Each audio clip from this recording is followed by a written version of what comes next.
Welcome again in positive motivation class.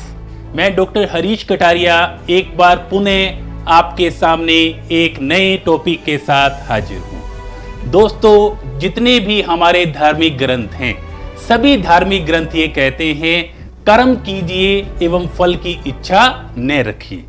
कर्म कीजिए एवं फल की इच्छा न रखिए, ये आप ईश्वर पे छोड़ दीजिए। और साथ में ये कहा जाता है जो हो रहा है वो अच्छा हो रहा है और जो आगे भी होगा वो भी बहुत अच्छा होगा।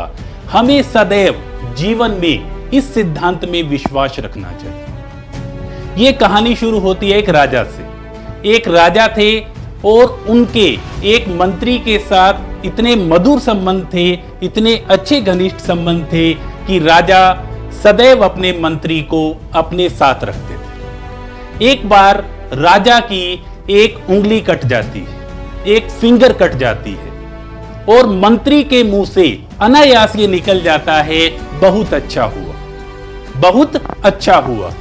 राजा हैरान हो जाते हैं। वो ये कहते हैं कि ये मेरा इतना घनिष्ठ मंत्री है, मैं इससे इतना प्यार करता हूं और ये कह रहा है कि बहुत अच्छा हुआ। राजा तुरंत मंत्री को जेल में डलवा देते हैं और ये कहते हैं कि इसको आप जेल में बंद कर दो।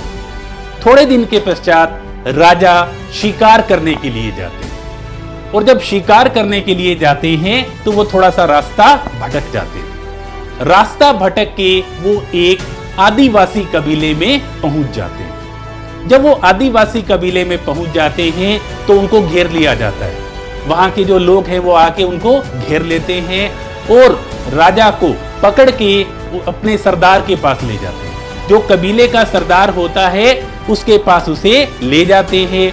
कबीले का सरदार ये कहता है इस व्यक्ति की हम बलि चढ़ाएंगे, इस व्यक्ति की हम बलि चढ़ाएंगे। राजा बड़ी रिक्वेस्ट करता है और ये कहता है कि मैं तो उस एरिया का किंग हूँ, राजा हूँ और मुझे आप छोड़ दीजिए। लेकिन सरदार उनकी एक भी बात नहीं सुनते और उनको ये कह देते हैं कि आपकी एक हफ्ते के बाद बलि चढ़ाई जाएगी। एक हफ्ते का टाइम राजा बड़ी मुश्किल से व्यतीत करते हैं। आखिर बलि वाला दिन आ जाता है। राजा को लाया जाता है और जो कबीले की प्रथा है उसे पूरा किया जाता है। कबीले की जब प्रथा को पूरा किया जा रहा था तभी उनकी नजर राजा की उंगली पर गई और राजा की उंगली नहीं थी, लेकिन वहां की जो परंपरा थी, वहां की जो परंपरा थी, प्रथा थी, उस प्रथा के हिसाब से किसी का भी यदि कोई अंग विहीन होता है तो उसको बलि नहीं चढ़ाया जा सकता। और कबीले का सरदार ये कहता है इसको मुक्त कर दिया जाए, इसको छोड़ दिया जाए।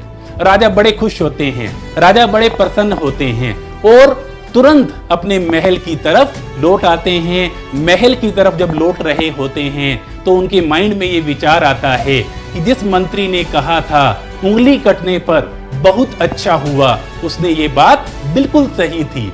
और जाते ही सबसे पहले उस मंत्री को वो जेल से बाहर करवाते हैं और अपने पास बुलाते हैं और मंत्री का धन्यवाद करते हैं। तो मंत्री ये बोलता है उस समय जो हुआ था वो अच्छा हुआ, आपने मुझे जो जेल में डाल दिया वो भी अच्छा हुआ। तो राजा पूछते हैं कि वो अच्छा क्यों हुआ?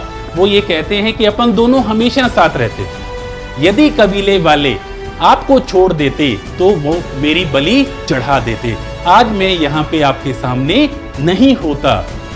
तो राजा को मंत्री की बात सुन के वास्तव में ये सही लगता है कि जो ये सिद्धांत बना हुआ है, जो होता है वो अच्छे के लिए होता है और आगे भी जो होगा वो भी अच्छे के लिए होगा।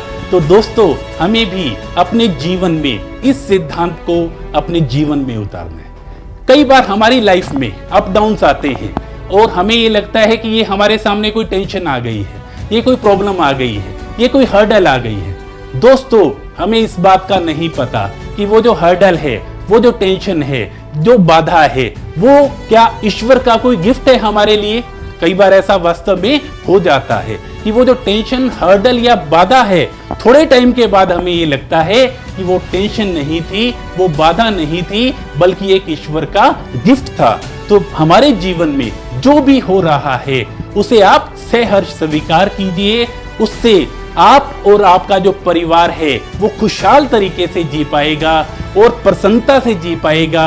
आप भी प्रसन्न रहिए और आपके आसपास जो रहने वाले हैं उन्हें भी आप सदैव प्रसन्नता दीजिए। इन्हीं शुभकामनाओं के साथ थैंक यू सो मच।